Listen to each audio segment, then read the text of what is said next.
વધારે નહીં, થોડું પણ પડ્યું હશે તો ખવડાવશે, એટલે જોવે એટલું જ લેજો. 2 વખત લેવું પડે તો વાંધો નહીં. અને બેસવામાં ખાસ જગ્યા, આવો દીપકભાઈ, અને બેસવામાં ખાસ જગ્યા કોઈ ન રાખે એની ખાસ કાળજી લેશું. સેક્રેટરીઓ ઊભા રહીને તો જરાક સલાહ સૂચના આપતા જાય. ગ્રામજનોને વિનંતી છે કે સ્વયંસેવક ભાઈઓની સૂચના મળે એ મુજબ ખોટી કોઈ પણ જાતની ઉતાવળ કર્યા વગર આપણને સાથ અને સહકાર આપે, જેથી કરીને આપણું આજે પ્રસાદનું મહાપ્રસાદ આ 3 દિવસ માટે જે પ્રસાદ લઈએ છે ને મહાપ્રસાદ રૂપ છે. તો કોઈ પણ જાતનું આપણે એમાં અવ્યવસ્થા ન થાય એમનું ધ્યાન આપશું.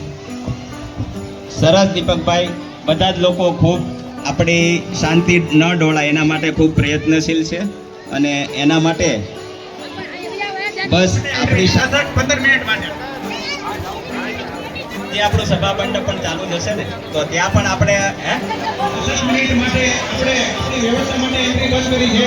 બાકી બીજી કોઈ તકલીફ નથી. તો બીજું મનમાં કાંઈ વિચાર્યા વગર 10 મિનિટ રાહ જોવાની છે, અને અંદર જેની એન્ટ્રી થઈ ગઈ છે એ લોકોએ સાથે લઈ અને બીજાને જગ્યા આપવાની છે.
લાઈક કરો, સબસ્ક્રાઇબ કરો અને ફોલો કરો.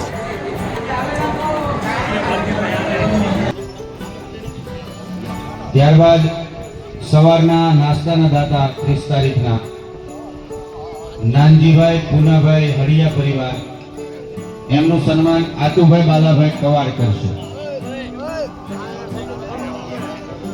એટલે ઓલા કેમેરા વાળા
આરતી કરજો.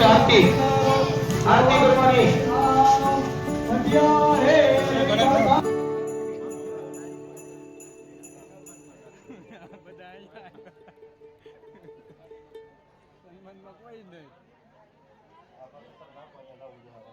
હવે આપણે જે અન્નાધિવાસમાં ભગવાને પોઢાડ્યું એમાંથી પેલા સાંભળજો ભાઈ, ગામના બધા સાંભળજો, અહીંયા બેઠા ઈ સાંભળો અને બીજા બાર છે એ પણ સાંભળજો. આ જે અન્નાધિવાસમાં ભગવાને પોઢ્યા ને એમાંથી એક એક મુઠ્ઠી અનાજ તમારા ઘરે લેતા જજો, અને તમારા અનાજમાં તમારા કોઠા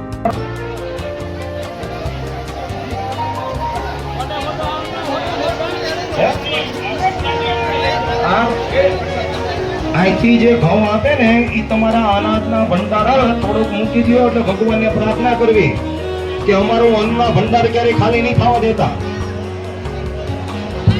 તમારે 2 ડોલ ભરીને બહાર ઉભા રહ્યો, બધાને પ્રસાદી રૂપે આપો.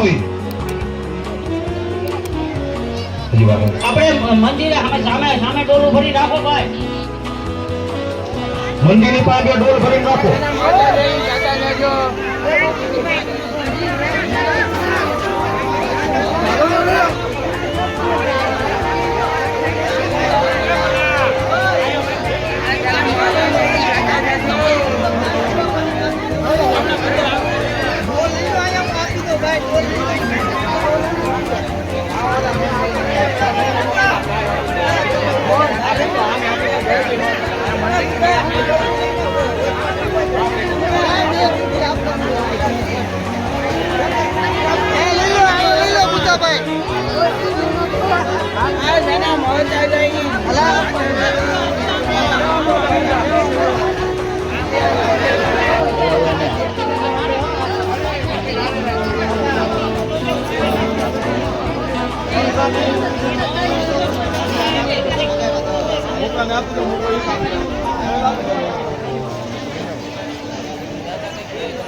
મહાદેવ રસ્તામાં ગરદી થાય તો કાંઈ કામ નથી.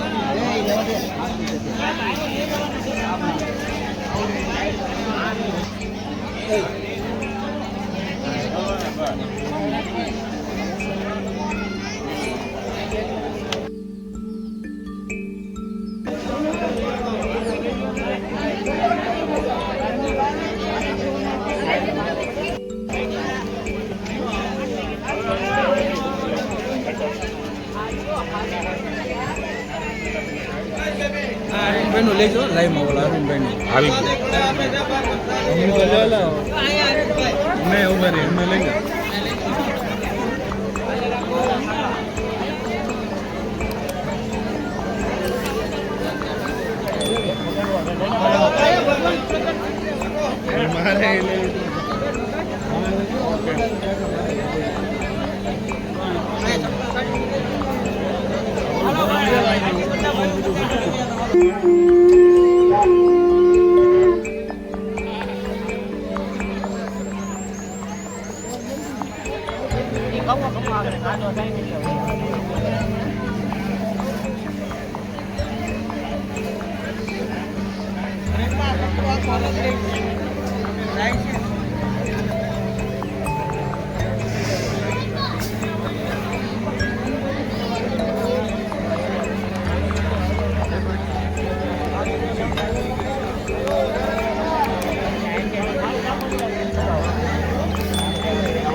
હાલો